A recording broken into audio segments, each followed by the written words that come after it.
Hey, what's happening, man? It's your boy Papa Duck. Check this out. I'm finna show y'all a video, and this video is going to prove how black people's conditions and the way we live are marketed through TV, radio, and through music.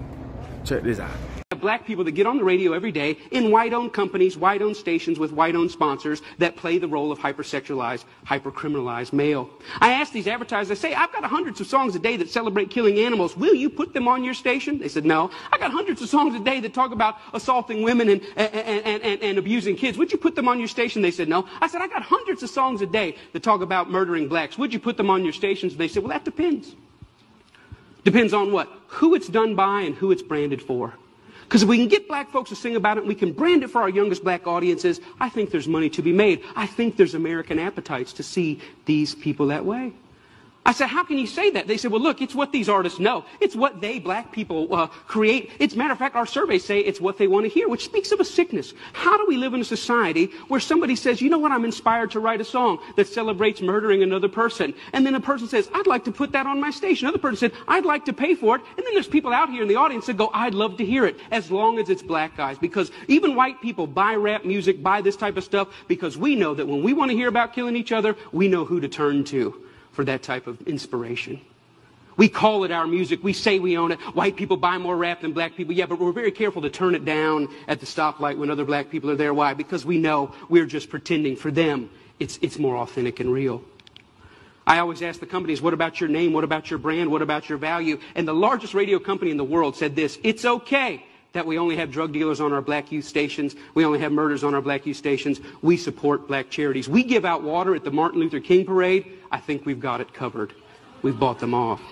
Now, people get upset, the smartest guys in the room again. You're talking about censorship. I don't believe that. I believe in free art. Make whatever you want. I believe you should make music about anti-Semitism. I believe you should make music about killing dogs. I believe in this country you should make music about bashing homosexuals and driving them behind trucks. I believe you should make music about stringing people up on trees. I believe you should make music about killing whitey. I believe you should make all that music. But I also believe that in the mainstream marketplace, people should hesitate associating their name with certain content. You know, there's certain stuff you can't buy at the store. Certain stuff you can't get on iTunes because their brand doesn't want it. But if you want to hear black people celebrating killing black people, they got thousands and thousands and thousands of those things to sell you. I don't think it's about censorship. I think it's about American cultural hypocrisy. Because here's the truth. These black entertainers, they can't sing just about anything. There's some stuff that'll get them fired. And they get dropped, and they get fired, and they get slapped on the wrist, and they get disciplined all the time. Why? Because sometimes they step over the bounds. A very famous case is what happened with Rick Ross. Rick Ross is the Mammy Two Shoes, one of the many Mammy Two Shoes of our day. He's a black entertainer in a world carved out for him, in a role carved out for him by white entertainment companies. And one day he talked about, in the middle of a song that celebrated dealing drugs and killing blacks, he made a reference to date rape. And when he made that reference to date rape, that set social media on fire. That got 100,000 petitions in 24 hours. Hey, buddy, date rape is no joke.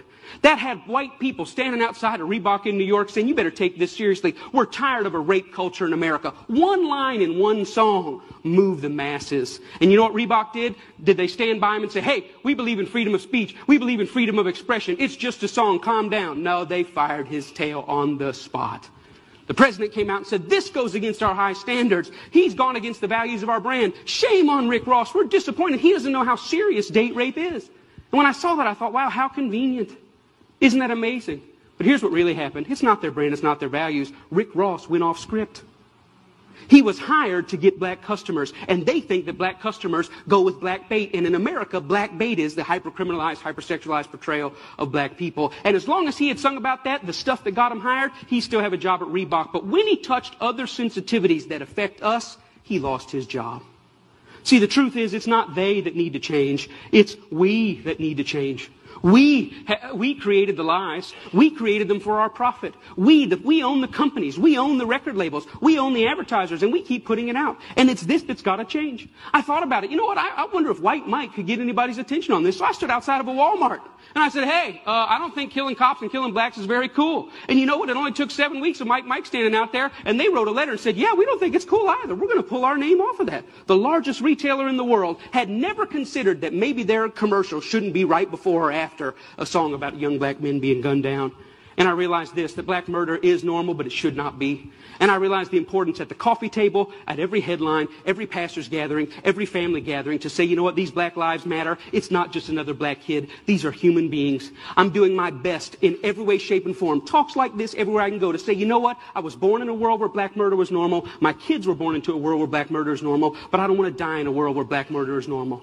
Am I 5 years or 10 years away? I don't know, but I'm screaming as high as I can. Let's feel this pain and let's lift our voice to tell the lies. They are not criminals, they are not deviants, and their lives are just as important as ours. Thank you very much.